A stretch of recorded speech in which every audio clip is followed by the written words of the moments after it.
Bonsoir et bienvenue dans votre journal sur TV Vendée. Nous sommes le mercredi 20 mars, voici les titres. Nous commencerons ce journal avec un avant-goût de vacances. Notre journaliste Colline Davy a assisté à la formation des animateurs des campings Paradis à la Tranche-sur-Mer. Elle nous emmènera dans ses coulisses plutôt festives. La séance d'ouverture du conseil départemental s'est tenue hier à Talmont-Saint-Hilaire. Jusqu'à vendredi 29 mars, les élus vont travailler sur le budget supplémentaire pour l'année 2024. Hier soir, plusieurs sujets ont été abordés, notamment celui de l'éolien en mer. Enfin, nous visiterons le chantier de Stéphane Morin. À l'Aiguillon-sur-Vie, il a décidé de construire sa maison solaire en toute autonomie. C'est le premier jour du printemps, les beaux jours devraient arriver et la saison estivale approche. Il est plus que temps d'avoir ses équipes au complet pour les lieux d'accueil touristiques. Pour les campings Paradis, le moment est donc venu de former leurs animateurs. 115 jeunes étaient réunis à la Tranche-sur-Mer pour 8 semaines de formation. Entre théorie et pratique, ils ont appris les techniques d'animation pour les jeunes et pour les adultes afin d'être fin prêts pour cet été. Colline Davy nous plonge dans l'ambiance. Quelques pas de danse pour l'échauffement et c'est parti pour la Fiesta Boom Boom.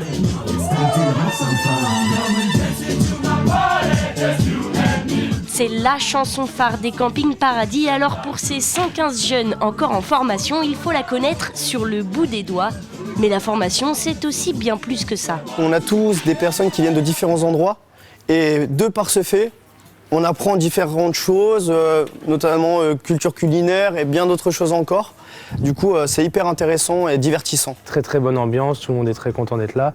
Puis forcément, à côté, on nous met vraiment dans l'ambiance Camping Paradis en nous inculquant aussi les valeurs. Savoir faire la fête, bien sûr, mais aussi connaître les règles de sécurité ou savoir animer une soirée jeu, par exemple. Donc, mettez-vous en ligne, s'il vous plaît. Pas toujours évident pour un groupe composé d'une majorité de novices, mais cela a aussi ses bénéfices. Ça nous permet aussi d'apporter un vent de fraîcheur sur les campings, avec chaque année des nouvelles personnalités, des gens qui viennent apporter leur créativité, leur sourire surtout, donc c'est important. Donc ça fait partie du boulot. C'est vrai qu'on est sur un métier qui est aussi qui demande beaucoup d'énergie. Pendant 8 semaines, ces animateurs apprennent tout ici en Vendée, avec ses avantages et ses inconvénients. Alors il y a moins de soleil. En revanche, déjà on a des super salles pour travailler. On a des apprentis et des futurs animateurs qui viennent de la France entière. Pour des raisons de logistique, c'était plus simple de recentrer tout ça en Vendée. L'autre raison, c'est qu'on a beaucoup de camping paradis de franchisés en Vendée. Et qu'ils viennent du département ou qu'ils s'y projettent pour l'été, tous sont d'accord sur un point, ce n'est pas la météo qui gâchera la fête. Je suis de Valenciennes, je vais faire ma saison du coup en Vendée. C'est vrai que quand on nous met dans un endroit un peu plus idyllique, un peu plus féerique, c'est pas toujours la même chose. Pour ma part, je suis pas trop dépaysé, surtout au niveau du climat. C'est ce qu'on nous ravage tous les jours, c'est que le plus important, c'est pas la destination, c'est toujours l'équipe avec laquelle on va être. Alors même si le soleil tarde à se montrer, ces animateurs sont bien prêts pour la saison estivale. La deuxième session du conseil départemental de l'année s'est ouverte hier soir. Cette session va permettre de voter le budget supplémentaire pour l'année 2024, un budget qui va s'articuler toujours autour de l'éducation et de l'environnement. Et cette ouverture était l'occasion d'aborder le sujet de l'éolien offshore. Une carte a été présentée par l'État début mars et elle a suscité la colère des élus et des pêcheurs. Mais la Vendée ne compte pas se laisser faire. Nous allons nous mobiliser très largement. Il est important que l'ensemble des élus vendéens restent au coude à coude, restent soudés sur un projet que nous allons présenter à Monsieur le Préfet, que nous allons présenter à l'État. Nous ne serons pas des opposants par définition, nous serons force de proposition et c'est ensemble, comme nous avons l'habitude de le faire en Vendée, nous gagnerons notre parti parce que nous resterons unis. Et cette session s'est déroulée à Talmont-Saint-Hilaire où le conseil départemental investit beaucoup pour le nouveau collège et unique collège qui ouvrira en septembre 2025 sur la commune. 500 élèves pourront être accueillis dans cet établissement innovant. Et depuis hier, ce collège a un nom, c'est celui d'Edmond Bocquier. C'est un éducateur, une personne vendéenne et qui a la particularité d'avoir découvert les traces de dinosaures. Voilà, ces traces qui ne sont pas un mythe, qui ne sont pas une légende, qu'on peut voir sur notre rivage. Ces traces de dinosaures, c'est 200 millions d'années d'histoire sous nos yeux. Et c'est un hommage à la fois pour nos racines, pour notre passé, pour notre histoire, notre identité, mais aussi c'est un signe pour notre jeunesse. Voilà, on fait le lien entre notre identité et notre avenir avec la jeunesse vendéenne. Le vote de ce budget supplémentaire aura lieu le vendredi 29 mars prochain au Conseil départemental. Certains membres du Conseil départemental étaient d'ailleurs présents aux 10 ans du Cercle vendéen lundi soir au Sénat. Xavier Niel, le patron de Free, était le grand témoin de ce rendez-vous. Ce réseau d'influence rassemble des personnalités originaires du département comme le sénateur Bruno Retailleau, la journaliste Nathalie Renou ou encore Thierry Moreau. Ils se réunissent 3 à 4 fois par an pour débattre et faire rayonner la Vendée sur le plan national et international. C'est avant tout un lieu de rencontre. On n'a pas la prétention de mener des actions pour faire de la communication, par exemple, mais en revanche, on a la prétention de créer du lien entre tous nos membres. Et donc, nous avons organisé une 40aine d'événements, dîners-débats, tous avec des intervenants de renom, des sportifs de haut niveau, des hauts fonctionnaires, des grands patrons, des journalistes. Et à chaque fois, c'était des moments de débat intenses. Et ce que je dois dire, c'est qu'au bout de 10 ans, les liens se sont vraiment resserrés entre les 150 membres du cercle. La Saint-Patrick était célébrée ce dimanche. Cette fête chrétienne célèbre le patron de l'Irlande. Les élèves en section professionnelle restauration du lycée Valère Maté des Sables-d'Olonne ont organisé un repas de la Saint-Patrick lundi. Dans leur restaurant d'application, des élus, des membres de l'association franco-britannique et des particuliers se sont mis à table. Des recettes traditionnelles, des quiz et des jeux sur ce thème étaient au programme.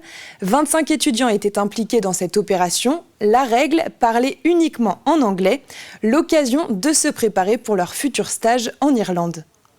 Moi, je suis en accueil, il y a d'autres camarades en vente. On va du coup faire patienter les personnes qui parlent anglais, que ce soit de nationalité ou alors qui s'entraînent. Et nous, on va s'entraîner pour pouvoir, on va poser poser des questions pour un quiz, donc sur la Saint-Patrick, pour pouvoir échanger, améliorer notre anglais. Je suis en section européenne. Et je vais bientôt partir en Irlande, donc moi ça me permet d'en découvrir plus sur le pays, ça me permet du coup grâce aux cours de rentrer un peu plus dans la culture. Découvrons à présent le défi que Stéphane s'est lancé. Cet habitant de l'Aiguillon-sur-Vie travaille depuis presque 1 an sur la construction de sa maison. Passionné par la rénovation, il a décidé d'utiliser son savoir-faire pour créer son habitation solaire. Dans un monde où le changement climatique s'accélère et les prix de l'énergie augmentent, il souhaite en faire un exemple. Grégoire de Châtillon est allé visiter son chantier. Reportage. Cette maison deviendra bientôt l'habitation de cet autoconstructeur. Il s'agit là pour lui d'une réalisation de maison solaire. Solaire parce qu'en fait on veut profiter pleinement du soleil comme énergie gratuite. Pour ce faire, il faut des surfaces importantes, vitrées, en plein sud. Et donc l'hiver, le soleil va rentrer dans la maison et chauffer. Et l'été, par contre, le rayonnement va taper sur la casquette et donc ne va pas pénétrer complètement dans la maison. Une maison à ossature bois solaire, réalisée quasiment entièrement par ses propres soins pour qu'elle soit la plus sobre possible. Là, par exemple, il y a un rayon de soleil, la maison elle est en train de chauffer. Donc la masse de la dalle va emmagasiner cette énergie et va la rediffuser au cours de la journée. Donc en fait, cette énergie elle est gratuite et on veut jouer sur cet élément-là. Donc ensuite, on va faire un poêle, je vais fabriquer un poêle qui va être particulièrement performant. Et avec les consommations, les productions qu'on va avoir en photovoltaïque, on devrait arriver à quasiment 0 € de dépenses. Stéphane Morin le dit lui-même, il n'a rien inventé, il s'inspire de ce qui existe déjà. Ici, par exemple, une citerne verra le jour afin de récupérer les eaux pluviales et les eaux grises. Pour l'isolation de sa maison, cet autoconstructeur a choisi la fibre de bois. Le garage, lui, est placé le long de la façade nord pour créer une zone tampon. Ce professionnel de la rénovation de maisons fonctionne tout simplement avec du bon sens. Changement climatique, hausse de l'énergie, ce savoir-faire si précieux par les temps qui courent est encore trop sous-utilisé selon lui. Stéphane Morin est alors prêt à partager son expérience. Je pense même qu'on ouvrira la maison. Plus tard, je suis en train d'en parler avec ma femme pour voir comment on peut mettre ça en place. Mais oui, j'ai envie de montrer que c'est possible, que c'est faisable. Ce type d'habitat performant pour réduire sa consommation énergétique a de l'avenir. En voici un bon exemple avec cette maison écologique située à l'Aiguillon-sur-Vie. Depuis lundi, la semaine de la presse et des médias à l'école a débuté. TV Vendée a travaillé avec 5 collèges du département depuis le mois de septembre. Du tournage au montage, les élèves ont réalisé eux-mêmes des reportages épaulés par nos journalistes. Et chaque soir jusqu'à vendredi à 19h45, nous diffusons une émission spéciale où les jeunes ont la parole.